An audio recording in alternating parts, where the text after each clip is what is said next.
अब जी धरती का जो वो है बल जहाँ तक काम करता है उसके फिर आगे जाके शून्याकर्षण है।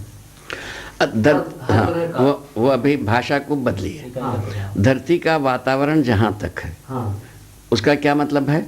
वातावरण का मतलब है धरती अपना रक्षा कवच बनाए रखा है, संतुलन के लिए अपना वातावरण को बनाता है। हर एक हाँ आप अपने संतुलन के लिए आपका वातावरण बनाते हो, मैं अपने संतुलन के लिए मैं अपना वातावरण बनाता हूँ, ये अपने संतुलन के लिए अपना वातावरण बनाता है, ये प्रकाश अपने संतुलन के लिए अपना वातावरण बनाए रखा है। वो ये जो दिख रहा है आपको चित्र, ये अपने संतुलन के लिए अपने वातावरण को बनाए रखा है। एक परमाणु अपने संतुलन के लिए अपना वातावरण बनाए रखा है, परमाणु से रचित अणु अपने संतुलन के लिए अपना वातावरण बनाए रखा है। उसी क्रम में ये धरती अपने संतुलन के लिए अपना वातावरण बनाए रखा। कितना राम कथा निकल गया? ये पूरा निकल गया ना? निकल गया तो ये संतुलन के अर्थ में जो चीज़ है उसको धरती के संतुलन के लिए रक्षा कवच है। क्या रक्षा करता है पूछा? ये तो स्वाभाविक है, आदमी जात कल्पनाशील ही है, वो तो पूछेगा है।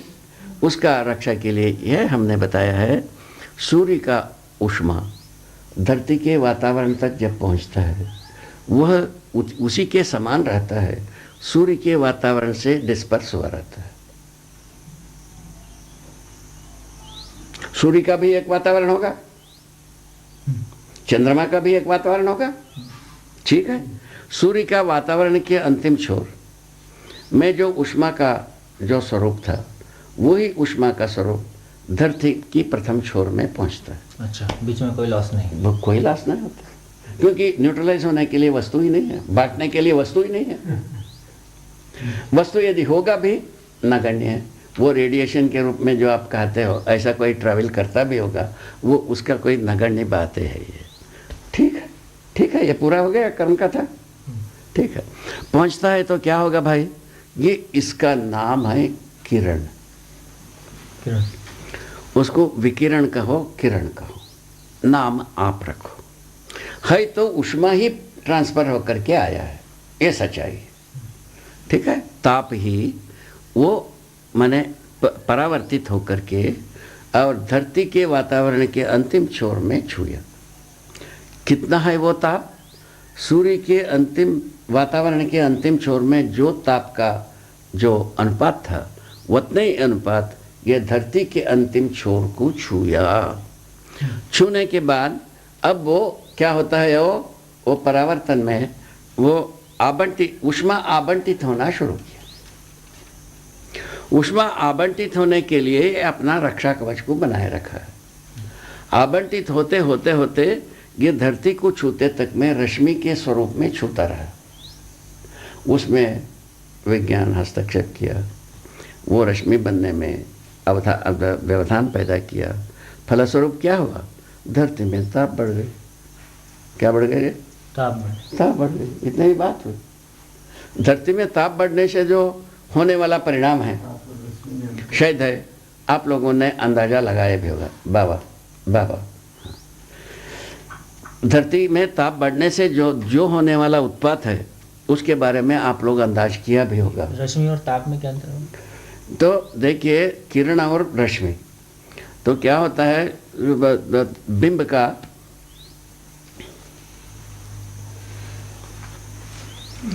ताप कैसा पहुंचा है? सूर्य के प्रतिबिंब के रूप में पहुंचा है, जिसको हम प्रकाश कहते हैं। परावर्तित हुआ है ताप, बिंब के साथ आया है, प्रतिबिंब के साथ आया है। जैसा यहाँ जो ताप इससे पहुंच रहा है, इसका प्रतिबिंब के साथ ही आ रहा है। बात समझ में आता है? उसका रूप का प्रतिबिंब, उसका रूप का प्रतिबिंब, उसका नाम है प्रकाश।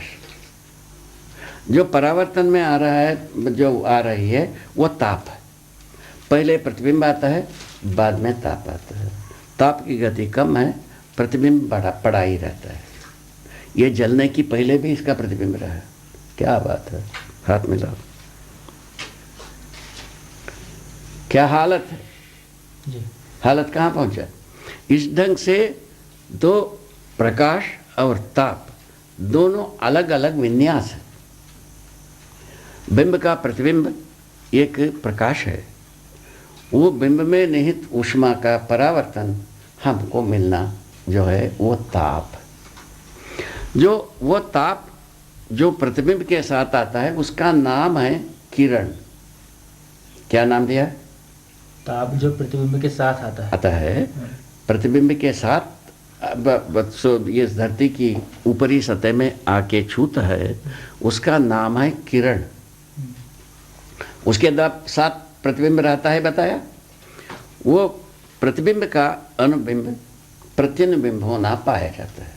उसके आगे की सूत्र क्या आएगा? बिंब का प्रतिबिंब आता है, उसका अनुबिंब प्रत्यनुबिंब होना पाया जाता है। अनुबिंब का मतलब ये होता है जो प्रतिबिंब पड़ा है वो कई डायरेक्शन में जो मॉलिक्यूल्स रहते हैं उसके ऊपर जाके आवंटित होना और उसके बाद वो पुनः आवंटित होना। ये प्रक्रिया इस धरती के सतह तक आते तक में ये अनुबिंब प्रत्यनुबिंब विधि से बंटता रहता है। उसी अनुपात में ताप भी आवंटित हो जाते रह जाता है। ताप भी आवंटित होता हुआ आता है।